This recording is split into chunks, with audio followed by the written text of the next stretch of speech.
Okay, can we now welcome from Rimfire Resources, Mick Hay. Thanks, Mike. So I'd firstly like to endorse a lot of what Tim's just said, but also I've probably just also learnt why I had to go and actually start my own business because of body height and shape. So thanks for that. Congratulations all for being here. I think it's great, one, that you were selected, but secondly, that you've given up your time to come and learn. So I'm going to talk a little bit about some trends shaping ag employment. I've got a fair few slides, so I'll try and get through them. I know I'm the only thing between everyone here and a drink, and I don't want to hold that up too long, so I'll try and get through it. Just for anyone who's not aware of Rimfire or what we do, we've sort of got three planks in our business. We do a lot of recruitment at board and senior exec level across the sector, and we've just started a new brand called Rimfire Personnel. We've got a fairly large piece of our business in the graduate space. We've got a GradLink program. Some of you may have been exposed to that or even been through that. We're involved with Syngenta on an international connections program that takes a group of students offshore every year as part of their corporate social responsibility program. And we assist universities to get a team up to take a student case study team to go to IFARMA, which is an international food and agribusiness management association. And for those U&E people in the room, congratulations to them. They've grabbed it by the horns for the last 2 years and actually put their best foot forward and taken a team offshore. So well done with that. And I think they've already committed to next year, maybe even 2 teams. And we've got some benchmarking information, and I'll come to some of that. I've got some findings out of our HR review. Just quickly, I just wanted to start at a high level, come down into the HR landscape, talk about some trends, a little bit of diversity on top of what Tim was talking about, and some future challenges. Could I just ask in the room, who's self-employed and actually employing people? Okay, and straight employees? Okay, so hopefully, even if you're a straight employee, if you're not employing people now, you certainly will be in leadership roles. So it's probably aimed a little bit more at those recruiting people, but there's also some take-homes for the employees as well. So just a little bit, I know you've heard or seen a lot of this before. I think the two take-homes here are the median aim of the industry workers being 50. There's a lot of information that actually says that it's sort of up around 55. People employed in the sector, I think 270,000. I think if we actually looked at that from where to go across the whole agri-food supply chain, I think it'd be much, much higher than that, which would also then have a much higher percentage of GDP. We've all seen the whole dining boom piece and the need to feed a lot more people. I think what is really exciting is that comparative advantage graph on the right done by Deloitte. So that's got ag sitting at the top of advantage right across all other sectors, including mining. I think that's really exciting, and I think that's why we're seeing ag in the press and getting a lot more positive play than it has for a lot of years. Obviously, we've got challenges. If we look at that bottom left graph, the red is the population under 35, so effectively a lot of the people sitting in this room. If you look at that, it's about 10% of the workforce, and that's actually going to decrease. So we've got nearly, the blue there, we've got nearly 50% of the workforce that will be retiring out in the not too distant future. So lots of challenges with that. Okay, just to take that down, so the agri landscape at the moment in Australia, we've got near record, well, we have really got, we're at effectively capacity. I think the government announced last week 5.6% employment. It's probably generally recognised that about 5% is full employment. So number of people employed in rural and regional is falling, and labour is very mobile. So a really good example of that last point was the cotton industry about 5 or 6 years ago. A lot of the cotton gins had been mothballed. A lot of those, the very technical skill sets in cotton gins had moved out of the industry, moved to the coast. It rained, dams filled up, all the gins opened up, and they had absolutely nobody to run them. They couldn't just train people overnight. So the amount of people that came in from the US, in Texas and South Africa was quite amazing. And they're still actually bringing that skill set in now. Competition for labour is fierce. It's not only in rural and regional, it's right across. And it's really across every sector. The issue is that everybody has so much more choice now than they did 5, 10 years ago. So our kids at school, they're growing up with just choice everywhere in front of them. I think generally businesses, and probably fair to say that in agri, generally businesses haven't focused enough on the human piece and on workforce development. I was hearing the term workforce development in the US 10 years ago, and diversity. They were in front of the game, planning for that huge exit of people over 55. What are they going to do around that? How are they going to plan for it? This whole generational change thing, there's a lot talked about, but I think that whole bank of loyalty has changed, and that's not necessarily a bad thing, but I think it's more work now to a lot of people is more a contractual arrangement. So I'll turn up, I'll do really good work, you'll pay me, and we're all sort of square. So it's not that that same loyalty that maybe our parents or parents' parents would have experienced, where in a lot of cases, job for life. And the demographic change, a lot more females working, and I've got some data on that. Anyone who's certainly in their own business or farming, OH&S employment law, I'm sure you're all feeling that the legislative increase is just growing and growing and really become quite complex. We've got a really savvy workforce technologically, and these skill sets are changing. I had a phone call from a nursery yesterday that we deal with. They're one of the largest, they grow vegetable seedlings, probably the largest in Australia. And they said they were after some graduates, and I just assumed they were probably looking for people with agronomic skills, as they always had. And they've just gone full-blown into robotics, drones. They wanted IT skills and engineering. So, but they also wanted that in a framework of people that would culturally fit into their business and the sector. So, you know, lots of issues around the last 2 days. There's been so much talk of technology and change and innovation. So I think we also need to be incorporating that skill set back into the university system. Who's actually getting ahead of those skills for the future. So what does all that mean? So obviously these attitudinal changes are changing. So jobs are seen as a little bit more transactional. I mentioned that. I think there's a real need to focus on workforce planning and getting ahead of the game. And if you're in a business and there are succession issues, there are people moving out, you need to get across that, and you need to get across it now. It's not going to get easier. Especially in a market with high mobility and skill shortages.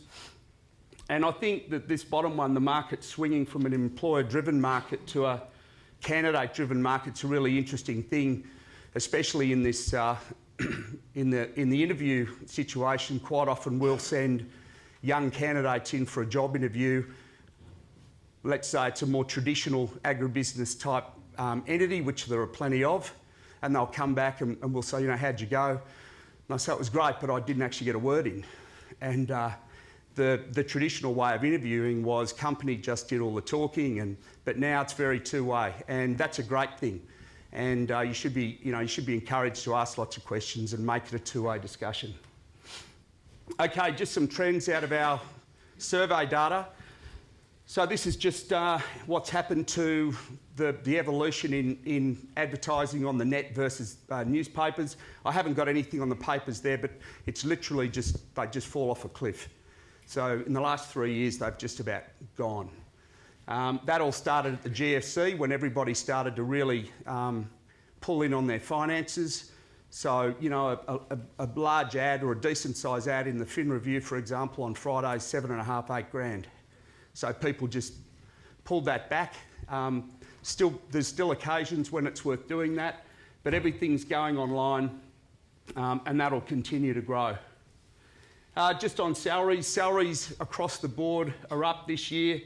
We had a huge jump in 13-14, actually outstripped across the board, and there's about 13,000 sets of, on the survey there's about 100 companies that subscribe to this survey every year, and in 13 and 14 the salary increases across the whole board were above mining. They were about up to 4 and 5%, well above CPI. So that's come back, but it's come back off quite a high. So I think agri is actually back and really in play with a lot of other industries. Not all, but quite a few.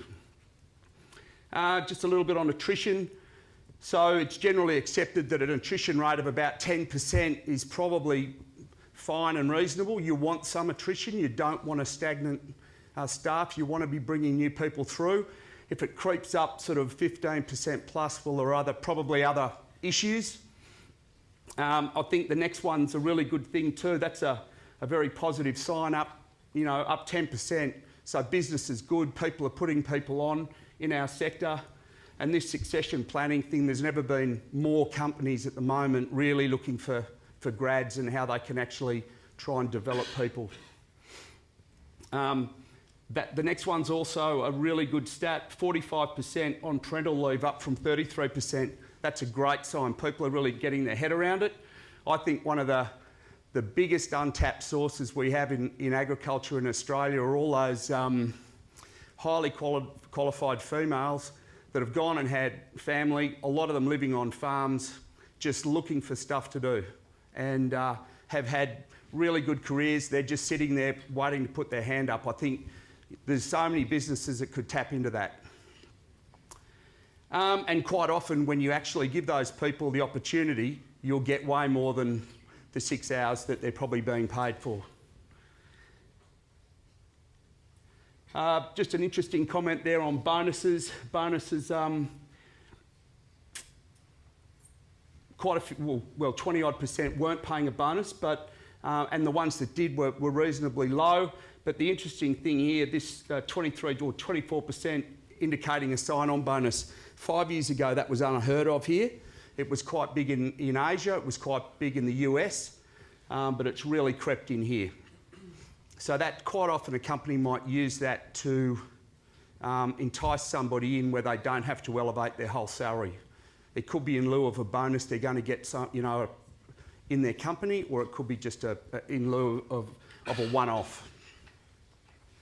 Referrals, absolutely the highest source of attracting candidates. And a lot of companies now have got internal staff referral programs, and they'll pay good money. Some of them are paying $3-4 grand if you refer a candidate that they put on, which is really smart. Good people know good people. And technical positions definitely remain the hardest to recruit for. Just a quick one about skill shortages in ag. There's 3 disconnects here that were identified. So industry connections need to be stronger through the universities. Grads need greater exposure to those internships and training, probably no surprises. And employers' expectations of talent need to be diversified. A little bit more on diversity here. 33% have a policy, and these are hard, actual, real numbers out of our survey, specifically in ag. So workplace gender equality, 46% is the Australian workforce. We're still at 29, but rising. I think that's actually starting to move in the right direction, which is great. The top one too, about companies that have actually got a policy. So 2 years ago, everyone had a policy, but nobody actually did anything with it. So that's a good shift. See there the graph, or the table on the left, interesting there. Have a look at the 61%, 83% male. Back now, when we're sort of the 25 or 30-year-olds, we're back to 55, 57%. So we're starting to get some actual reality back into where it was, but it was coming from a pretty low base. And on the GradLink side, the last 2 years, females have actually considerably outstripped the males. Just a quick one on grads. This is a survey of about 1,600 grads, where they actually went after uni. So you can see some of the main employers across, and I mean it probably is common sense, rural finance, retail ag and corporate farming. They're the biggest, broadest. They're recruiting a lot of people, the landmarks, the elders, all the banks. That makes sense, but that's probably taking out more than 60% of the grads, those three there alone, and in those types of roles. Overall, I think there's a pretty strong or large lack of understanding about the length and breadth of opportunities. I just can't believe that that's still not getting out there, but the general population just has no idea of what's there. I get asked, we get phone calls of people trying to get into the industry every week, and they just have no understanding. They just know they want to be in agri because it's in the paper. It's starting to be a good... people want to work for an employer of choice. I'll just talk about that very quickly in a sec. And I think there is a bit of a lack of appreciation of a need to learn the business before you turn loose in it, especially at a graduate level. You don't need to be in a huge rush. It'll all come, but you've got to learn it and get your head around it. So we're operating a really niche market. You're either born into it or you're attracted to it. And it comes back to what Tim was talking about. It's a really limited pool of people. How many people in the room here have had absolutely nothing to do with either of the top two? No one, not one. So, we need to get our head around diversity. We've got to recruit for attitude, train for skills, and there is this increasing pressure from other industries. But I think when people get in it and get their head around the lifestyle, they're hooked. That's it. They're in. Anyone who hasn't heard of McCrindle, go and have a look. He's a demographer, got some great stuff on the future, what it looks like, what jobs are going to look like, the fact that we actually don't know what the jobs are going to look like, so how can we be training for them? But that is a very true thing. Everyone talks about Gen X, Gen Y. I think it's actually because we're not giving them great reasons to stay. Okay, I'll be very quick. Just a little one on attracting people. This personal reputation piece, very, very big. We're getting more and more people say, tell me about the business, tell me about their social impact, tell me about what they do, what's their footprint, what do they stand for, what is it? People are really starting to delve into that stuff. So it's really important. Ag's really small. Even globally, it's small. So companies that get a really bad reputation, it follows them everywhere. So appeal to generational thinking when you are recruiting. Understand that it's a really good process. It's a two-way process. Use technology, use job boards. It's not down the bottom. It's not you've got to be proactive. It's not sitting back waiting for people to come to you. Get on the front foot and go out there and find them. And social media will play a big part in that. It's about social media. You can really build strong brand presence about what you're trying to do. This is absolutely true, and it hasn't changed. I'd say it's probably a lot longer than 20 years. People want to work for good people. They want to do interesting stuff. They want to develop new skills, remunerated fairly, and want to be treated fairly. And the remuneration piece is down fourth because that's about where it is.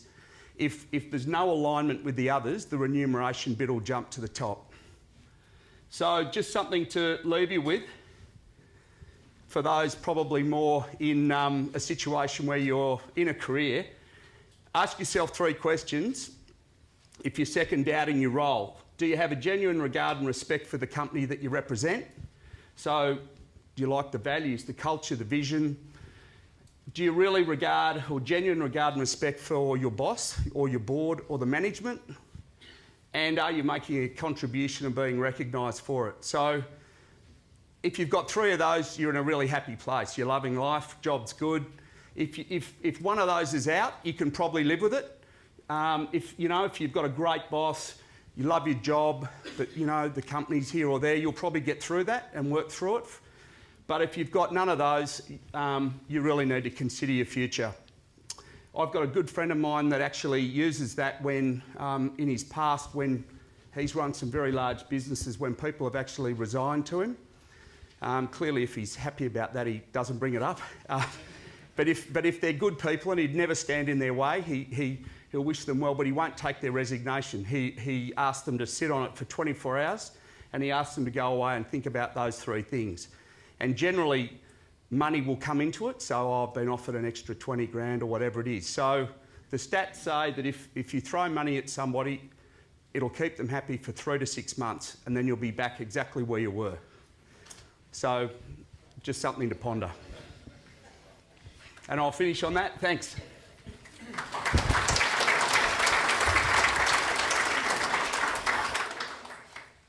Well, that had your attention, actually, didn't it? That was, you were well tuned into that. That was very relevant to a lot in the room, Mick. That was good. Okay, any questions for Mick? We've got time for one real cracker. I want the best question in the room. Okay, we're going to go with... He tells me he's got a good boss, this guy, so... So, I've just got a question for you, Tim. You mentioned remuneration a few times and salary, like we spoke about before. So Rimfire has a report for HR people and for CEOs and whatnot to see where remuneration should be at. Yep. Why isn't there a similar report for employees so you know what to ask for when you're having a discussion? Because the CEOs won't pay for that. And interestingly enough, sometimes the CEOs are paying for a report because they want to see their own, where they're benchmarked. Fair enough, but so there's nothing for employees when you say, if you get your annual review, many of us would probably say, oh, yeah, I'd love to get a bit extra, but maybe you're already making way more than you should be, or maybe you should ask for a lot more, but where should we be? I think a lot of people here would have the same question of, I don't actually know where I should be. So there's no... I mean, if you do anecdotal research, you'll get a fairly decent benchmark. The reason we actually started that was companies every year asking us, and they're asking us to put it in writing, but we actually didn't have factual data. So that's when we started it, and they give us they download payroll data. So it's real numbers. I don't know of any that are directly for candidates. But, I mean, we certainly would give people broad guidance in that, and as would, I'm assuming, most people in our position. Thank you. That was too short. Another one? Okay, here at the front. Good. Is it Hayley? Just want a microphone up the front. I was thinking that, the employee could be looking at advertising, couldn't he? He could be looking at what are the similar roles. There is another reason, and it comes back to, there's a very fine line between, under law, of what we can charge. We can charge a company, but we can't charge a candidate. So it would be a fine line. There are people that charge to do CVs, but I think there's a fine line about what they can. So we're very fortunate to have Mick here. So can we again thank Mick Hay.